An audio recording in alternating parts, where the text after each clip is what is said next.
Parameter of law के इस channel में मैं आपका हार्दिक स्वागत करता हूं। इस चैनल के माध्यम से मैं विभिन्न कानूनी टॉपिक्स पर प्रतिदिन वीडियो अपलोड कर रहा हूं। आज का इम्पोर्टेंट विषय है सुप्रीम कोर्ट का जुरिस्डिक्शन कहां तक है, कौन कौन से मामले वहां पर चलते हैं। जैसा कि आप सभी जानते हैं, भारत की राजधानी न्यू दिल्ली में है और वहां पर सबसे बड़ा न्यायालय एपेक्स कोर्ट जिसे बोलते हैं, उच्चतम न्यायालय सुप्रीम कोर्ट स्थित है। किन किन मामलों को ओरिजिनल जुरिस्डिक्शन के तहत माननीय सर्वोच्च न्यायालय द्वारा सीधे सुना जा सकता है, इस विषय पर मैं इसमें प्रकाश डालूंगा। बहुत सारी ऐसी अपील्स हैं,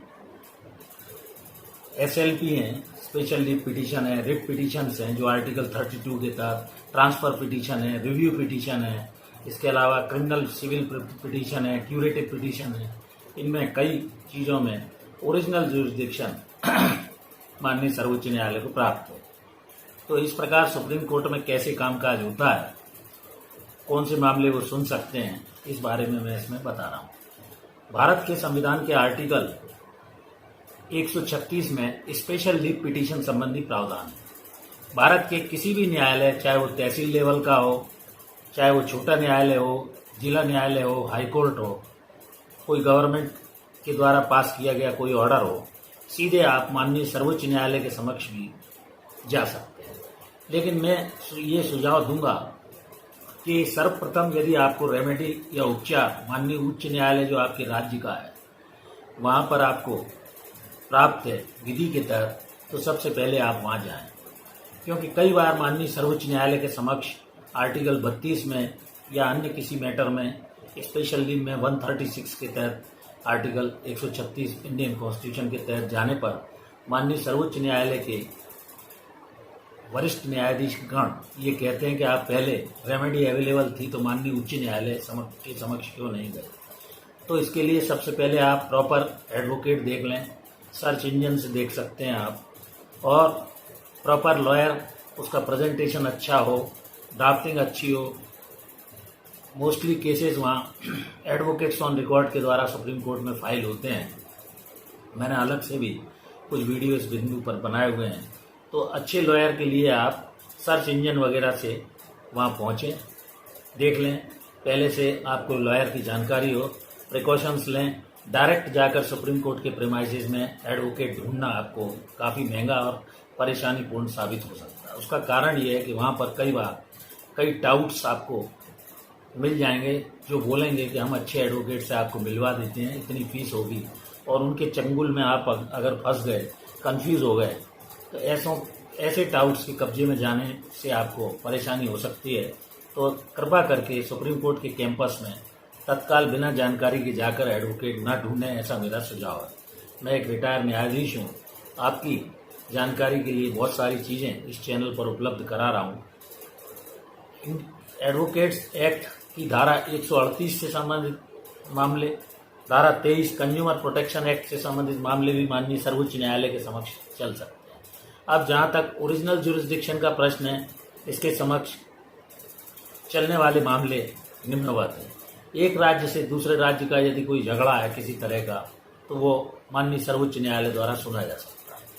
केंद्र और राज्य का झगड़ा है तो उसको भी माननीय सर्वोच्च न्यायालय के द्वारा सुना जाएगा। इसके अलावा ट्रांसफर पिटीशन है, मैटर्स हैं, धारा 406 CRPC है, आर्टिकल 139A है। इनमें मैट्रिमोनियल केसेस हो सकते हैं, शादी ब्याह से संबंधित पारिवारिक विवाद। सिविल, क्रिमिनल, सिविल में अंडर सेक्शन 25 CPC का हो सकता है। क्रिमिनल में जैसा मैंने बताया 406 CRPC और 139A के अंतर्गत कोई भी ट्रांसफर मैटर एक राज्य से दूसरे राज्य जाना है तो वो माननीय सर्वोच्च न्यायालय के समक्ष सुना जा सकता है। एक उदाहरण छोटा सा आपको देता हूँ कि जैसे कोई मामला पक्षकारगण ऊना में रहता है और वो ट्रांसफ़र कराना चाहता है नागपुर। ऐसी स्थिति में क्योंकि एक ही राज्य है, स्टेट है, ऐसा मामला हाई कोर्ट को भी जुरिस्डिक्शन दिया गया है, वो वहाँ से ट्रांसफ़र करा सकता है आर्टिकल 226 के तहत। और यदि दूसरा एक राज्य से दूसरे राज्य के मध्य केसेस के ट्रांसफ़र का जहाँ तक प्रश्न है, उसके अंदर जैसे पूना से मान लीजिए मध्य प्रदेश के जबलपुर कोई मामला लाना है, दोनों कपल अलग अलग रह रहे हैं। ऐसी स्थिति में मामला ट्रांसफर कराने के लिए माननीय सर्वोच्च न्यायालय को इस केस को ट्रांसफर करने का जुरिस्डिक्शन रहता है। तो आर्टिकल 32 के तहत आप डायरेक्ट पिटीशन माननीय सर्वोच्च न्यायालय के समक्ष ट्रांसफर पिटीशन वगैरह डाल सकते हैं। इंडियन कॉन्स्टिट्यूशन जो है उसके तहत सुप्रीम कोर्ट जो है कस्टोडियन ऑफ फंडामेंटल राइट है, अर्थात जब भी किसी व्यक्ति के वैधानिक अधिकारों का उल्लंघन या अतिलंघन होता है तो वो माननीय सर्वोच्च न्यायालय के समक्ष आर्टिकल 32 के तहत उपचार प्राप्त कर सकता है। इसमें 4-5 प्रकार की रिट्स हैं, इस पर भी मैंने अलग से वीडियो बनाया हुआ है। Writ of mandamus, writ of क्वा वारंटो, रिट ऑफ सर्शियोराय। तो इस तरह की जो रिट्स हैं, हैवियस कॉर्पस है, ये आप इनका उपयोग वैधानिक अधिकारों के उल्लंघन होने पर कोई भी व्यक्ति कर सकता है।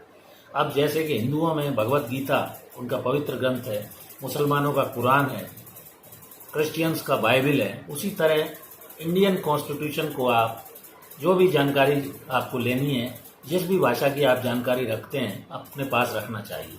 हिंदी अंग्रेजी डिग्लोट एडिशन भी रख सकते हैं, हिंदी अंग्रेजी के जानकार बहुत लोग रहते हैं। तो कॉन्स्टिट्यूशन के फंडामेंटल राइट ब्रीच होने पर आप उसका सहारा ले सकते हैं।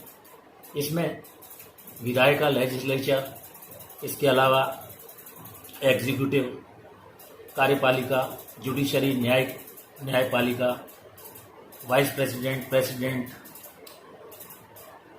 प्राइम मिनिस्टर, इलेक्शन से संबंधित, एडमिनिस्ट्रेटिव सिस्टम से संबंधित सारी व्यवस्थाएं भारत के संविधान में दी गई हैं। और ये चूँकि हम भारतीय हैं, इसलिए हर व्यक्ति को इंडियन कॉन्स्टिट्यूशन के प्रावधानों की बेसिक जानकारी, एलिमेंट्री आइडिया होना आवश्यक है।